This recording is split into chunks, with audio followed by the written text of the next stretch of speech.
No final do século XIX e nas décadas iniciais do século XX, Campos era uma cidade em transformação.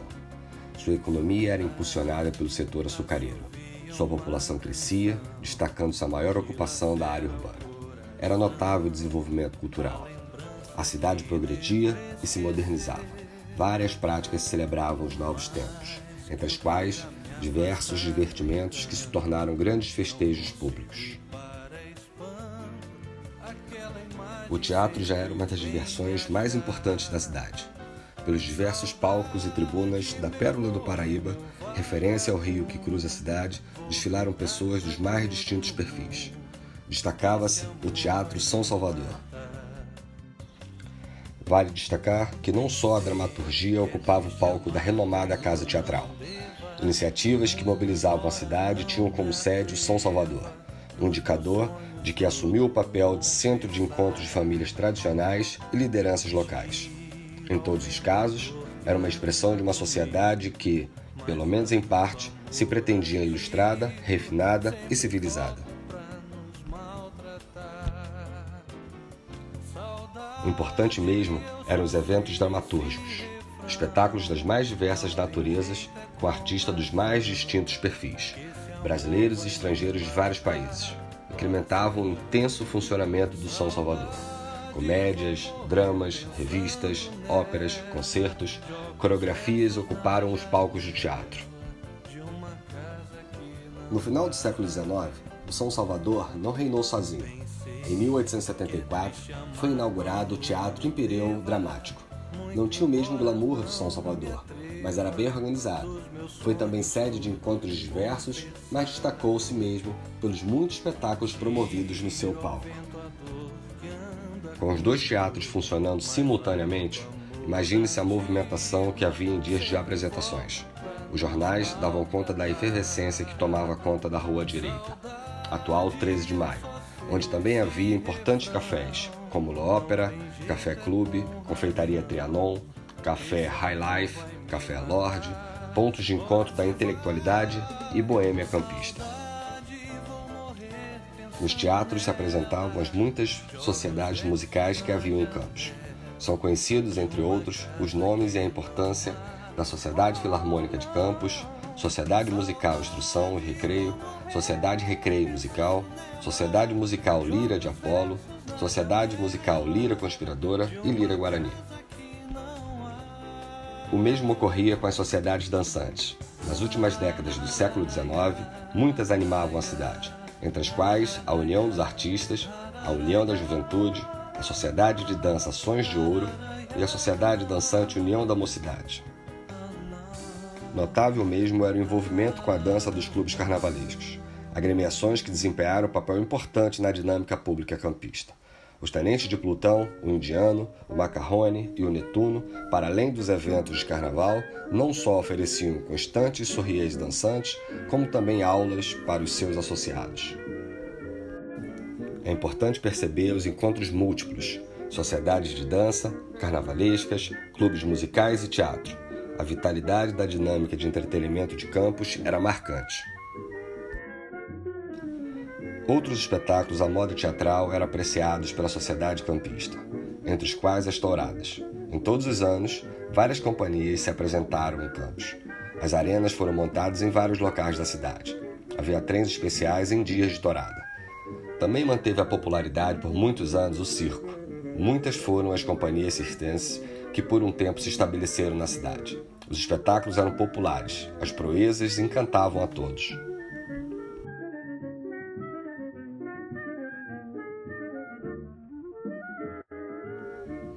Outros estabelecimentos ofereciam espetáculos diversos naquele final do século XIX.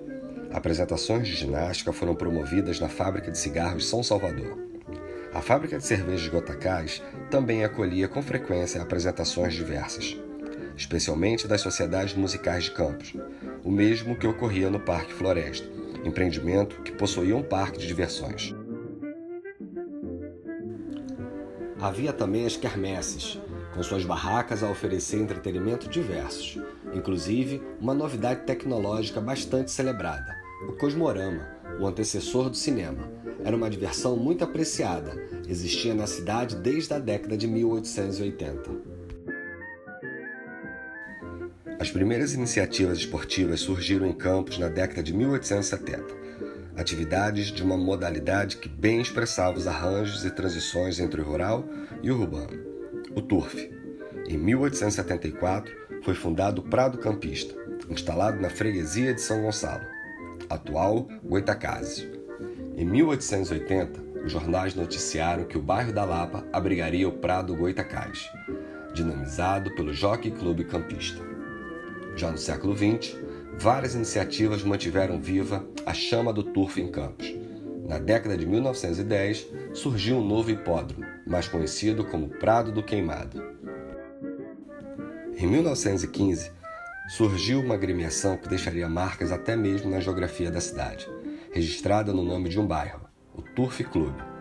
Campos teria outras iniciativas ligadas ao turf. Entre outras, em 1957 foi inaugurado o Hipódromo Linneu de Paula Machado, que se manteve ativo até a década de 2010. Como se pode ver, foi longeva e significativa a trajetória da modalidade na cidade.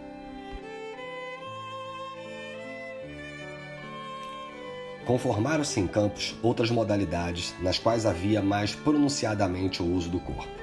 Uma das pioneiras foi o atletismo. Em abril de 1886, foi criado o Clube Atlético Campista, com sede na rua Goitacazes.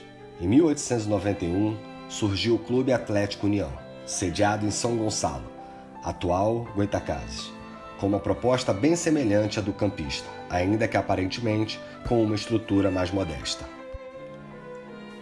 Destaque mesmo tiveram duas modalidades que aproveitavam a grande presença e importância do rio Paraíba para a cidade: o remo e a natação.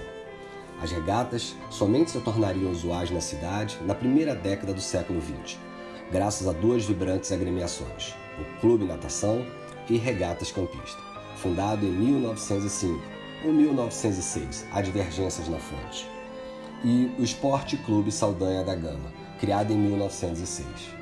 Posteriormente, em 1919, um novo clube tornaria mais rico o esporte náutico em Campos, o Esporte Clube Rio Branco, a partir de 1922, renomeado Clube de Regatas Rio Branco. Todos tinham sede na antiga rua Beira Rio, a esta altura já denominada 15 de Novembro, depois de ser Rua Dom Pedro II, logradouro que se tornou o centro dos eventos náuticos. As agremiações e os eventos náuticos rapidamente caíram no gosto popular, se tornando importantes atrações da cidade. Cada vez mais, por ocasião dos eventos náuticos aquáticos, as margens do Paraíba ficaram tomadas de gente.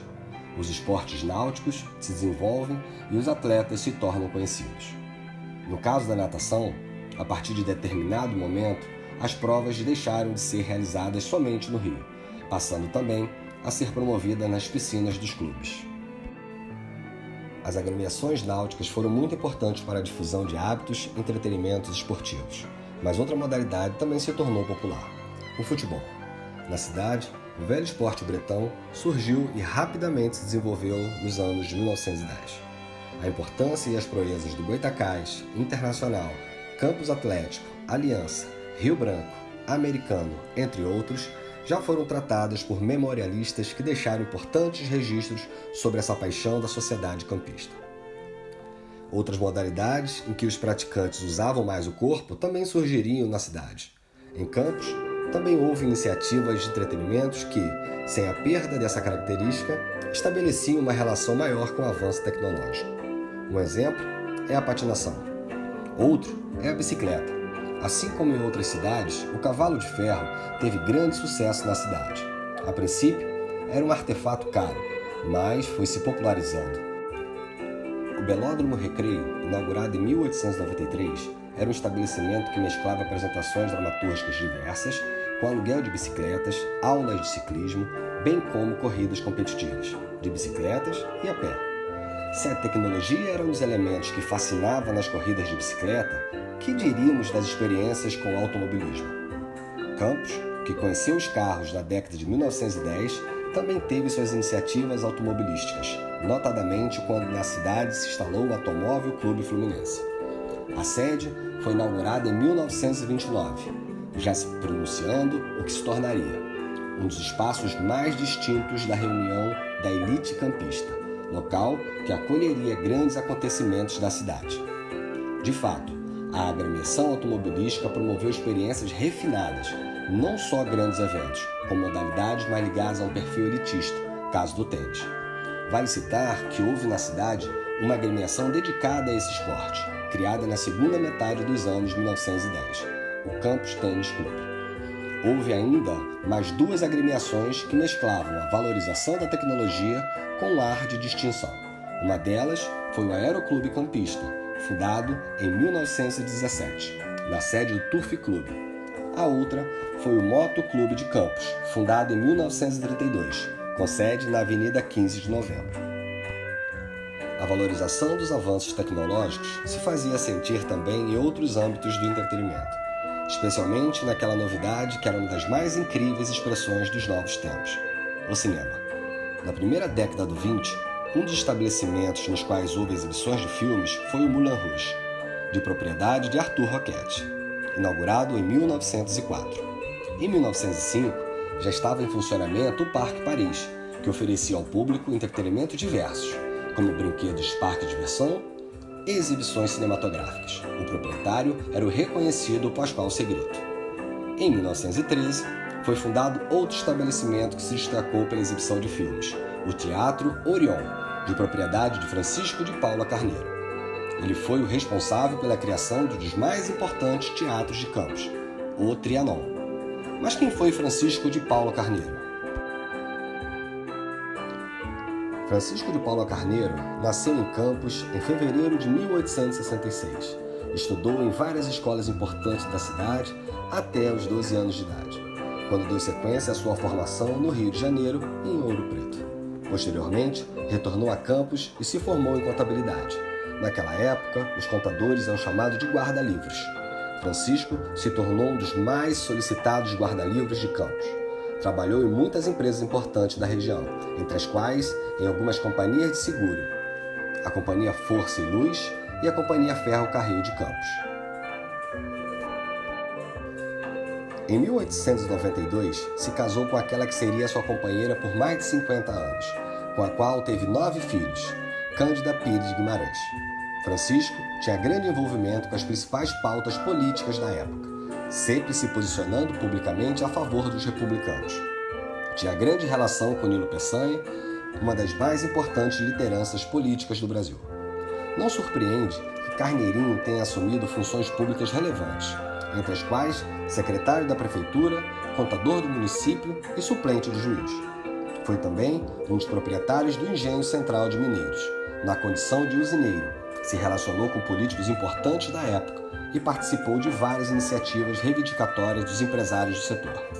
Capitão Carneirinho foi um apaixonado por Campos, procurando contribuir com o progresso da cidade que registrou em muitas fotos. Francisco foi um notável fotógrafo amador, que deixou vários preciosos registros da Campos do passado, inclusive os primeiros postais da cidade. Entre todos os feitos do Capitão Carneirinho, sem dúvida, o mais marcante foi sua atuação como empresário responsável pelo Teatro Orion e principalmente pelo Teatro Trianon, ambos localizados na Rua 13 de Maio, anos depois renomeada para homenageá-lo, Boulevard Paula Carneiro. Idealista, tinha o sonho de dar a Campos um teatro imponente, que fosse capaz de receber as principais companhias artísticas do mundo. Quando Francisco criou esse teatro, Campos era uma cidade muito vibrante, uma potência econômica e cultural que desejava ser a capital do estado do Rio de Janeiro. Graças à sua iniciativa, a Pérola do Paraíba passou a fazer parte do circuito cultural das maiores cidades brasileiras. Era o auge do seu prestígio político e econômico.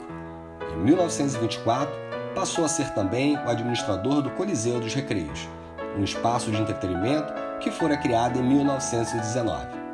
As crises políticas e econômicas que foram se acentuando no decorrer da década de 1920 abateram seus projetos.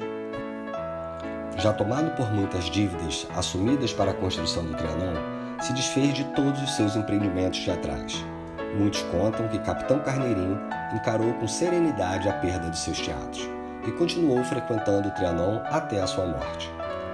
Carneirinho morreu em outubro de 1944. Foi muito homenageado por vários setores da sociedade campista. Para o cronista, não é um homem do passado, mas um que se perde com Francisco de Paula Carneiro.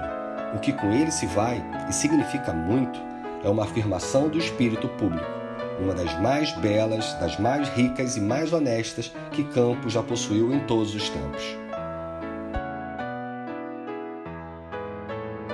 Vejamos então um pouco da história do Teatro Trianon.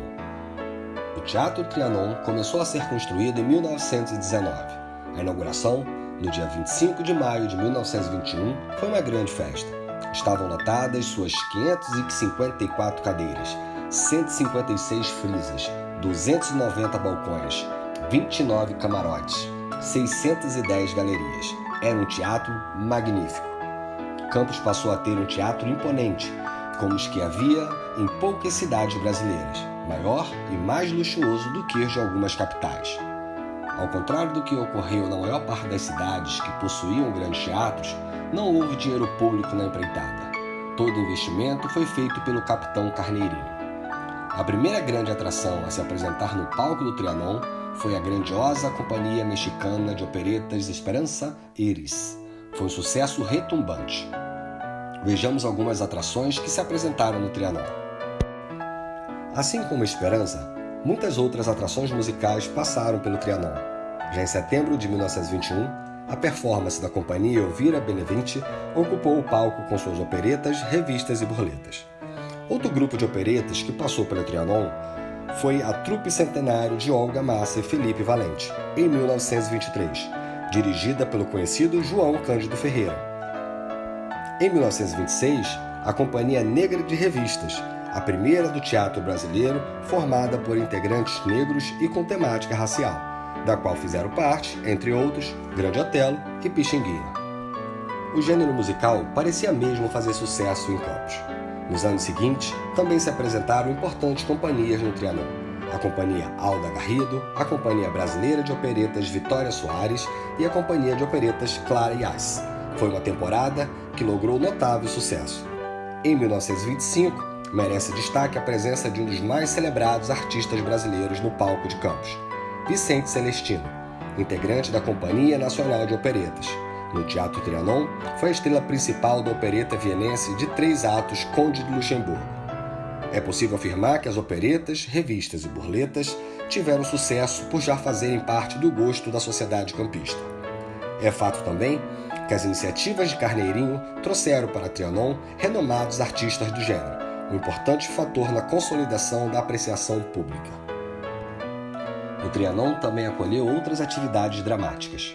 A primeira dessas apresentações, realizada em julho de 1921, foi da Companhia Maria Castro, uma das mais renomadas atrizes das décadas iniciais do século XX, conhecida como primeira dama dramática da comédia brasileira.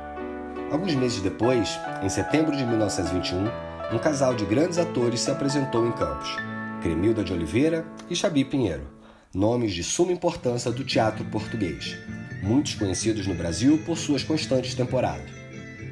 Outro notável artista que, em outubro e novembro de 1924, apresentou suas comédias com grande sucesso nos palcos do Trianon foi Leopoldo Frois. Quando esteve em Campos, já era uma personalidade reconhecida que encantou a cidade e marcou a memória gloriosa do Trianon. O palco do Trianon também acolheu ocasiões de declamação e poesia. Mais notáveis, entretanto, foram as apresentações de dança. Em setembro de 1923, chegaram ao povo campista as belezas do balé clássico. Os bailarinos Delmastro e Yara, apresentada como primeira dançarina clássica brasileira, estiveram em Campos, dando sequência a uma temporada que vinha do Nordeste e antes passara por Vitória. Outros estilos de dança também tiveram espaço na programação do Trianon. Ao olhar a programação do Trianon, percebe-se que Carneirinho, a despeito de possuir outras casas de perfil mais popular, sempre procurou equilibrar a oferta de atividades, possibilitando ampliar o repertório do público. Nesse sentido, não surpreende que se destaque no Trianon a oferta de espetáculos de música erudita.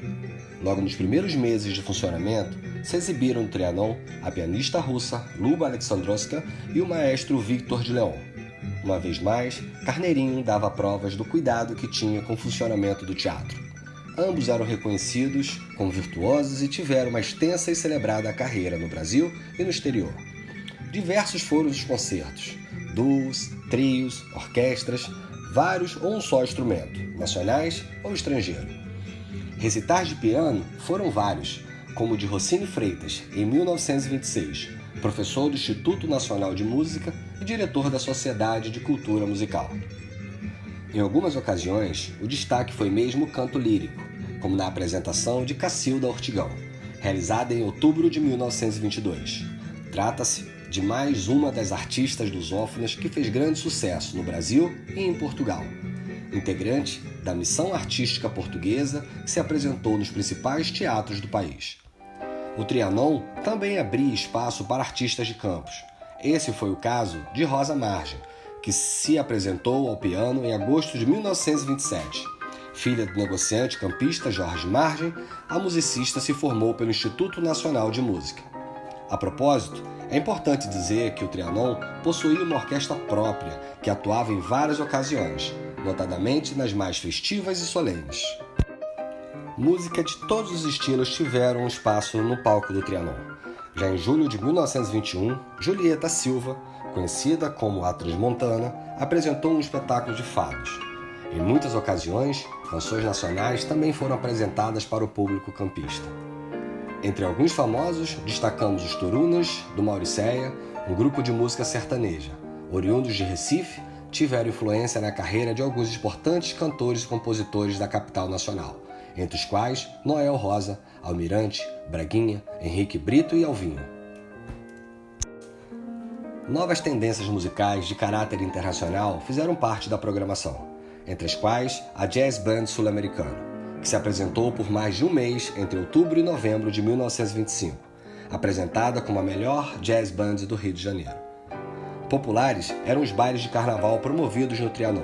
Lembremos que, em Campos, eram usuais que casas teatrais acolhessem ou organizassem esses eventos. O caráter popular da casa era também notável nos muitos espetáculos de variedades que integraram a programação. Em 1922, por exemplo, o Trianon recebeu a apresentação de um imitador e ventríloco, o mexicano Mr. Brice, que fez muito sucesso numa temporada nacional que começou exatamente por Campos. Essa era uma atração muito apreciada e usual. Outra atração muito admirada eram os Mágicos. Em 1922, foram dois a se apresentar, Haroldo e Dudu. Já em 1923, o destaque foi Grande Orval, o Homem-Diabo. Por vezes, as atrações eram encaradas como detetoras de habilidades de natureza científica. Por exemplo, em maio de 1923, se exibiram com grande sucesso o Dr. Mondin e a Madame Deslize, com seus números de hipnose e telepatia. O casal de magos era apresentado como médios videntes e, usualmente, impressionavam o público. Em algumas ocasiões, os espetáculos lembravam e muito a dinâmica circense, como no caso da exibição do palhaço João Bozão. O artista era conhecido também por sua habilidade de transformar objetos diversos em instrumentos musicais. Foi um dos mais importantes clowns de sua época. Na verdade, diversos espetáculos circenses ocuparam o palco do Trianon. Um deles foi o de Lili Nobel, em agosto de 1922. O grupo, de origem europeia, contava com cerca de 30 artistas, 20 animais, entre os quais cavalos, tigres, ursos e macacos. Como já acontecia no Orion, o cinema ocupou grande espaço no Trianon. É provável que a sétima arte tenha sido a atração mais frequente do teatro, até porque havia muitas sessões duplas, um espetáculo e a exibição de um filme. Em 1925, a sessão dupla foi ainda mais solene, a comemoração do 5º aniversário do Trianon, uma noite de gala com a apresentação da Orquestra do Trianon e exibição do filme Amor de Príncipe. Para termos ideia, o mesmo filme inaugurou o prestigioso Cine Odeon do Rio de Janeiro. Em 1925, as atrações foram o duo de música popular Os Geraldos e o filme Nero, drama mudo dirigido por J. Gordon Edwards. Essa sessão foi realizada para comemorar o aniversário da Fox Films, empresa que aparentemente tinha alguma ligação com a Trianon. Carneirinho estava atento às rápidas inovações da linguagem cinematográfica e à qualidade técnica da exibição, especialmente naquele momento, no que tange à sonorização. Se de um lado, Carneirinho procurava usar seu Trianon para trazer o que havia de melhor para Campos, de outro, também o constituiu em espaço para realizações locais. Um tipo de atividade bem característica dessa postura nos festivais. As agremiações esportivas organizaram muitos festivais no Trianon. Em julho de 1922, o Clube Esportivo Rio Branco promoveu um evento. Em julho de 1928, fizeram o mesmo o Clube Náutico de Regatas Campista e o Clube Esportivo de Futebol.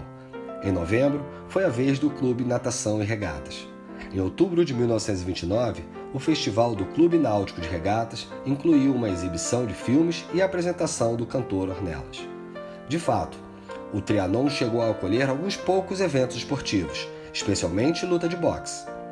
Instituições educacionais como o Colégio Infantil, o Colégio Crianças, o Colégio Rui Barbosa e o Colégio 15 de Novembro também promoveram seus festivais do Trianon. As sociedades musicais organizaram eventos por lá, como o Festival da Lira Guarani. O Trianon, enfim, era uma vitrine do mundo para Campos, mas também a vitrine de Campos para Campos. Não surpreende que seu fim tenha sido tão lamentado.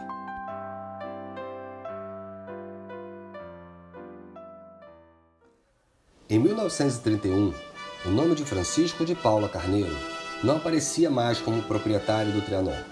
O teatro ainda se manteve em pé até 1975, quando foi vendido e destruído para dar lugar a uma agência bancária. Chegava ao fim a trajetória do mais importante teatro de Campos, um dos mais notórios do Rio de Janeiro e, por que não dizer, do Brasil. Em nossa memória, contudo, permanecerão vivos tanto o Trianon quanto Francisco de Paula Carneiro, o Capitão Carneirinho. No momento em que comemoramos o centenário da inauguração do Trianon, esse vídeo, junto com um livro, um site e um seminário, é um registro, homenagem e contribuição para a história de Campos, para que nenhum de seus moradores de ontem e de hoje se esqueça ou não saiba dos feitos de Carneirinho, para que todos possam se orgulhar de uma terra que teve o Trianon como símbolo, para que nunca mais permitamos a destruição de nosso patrimônio.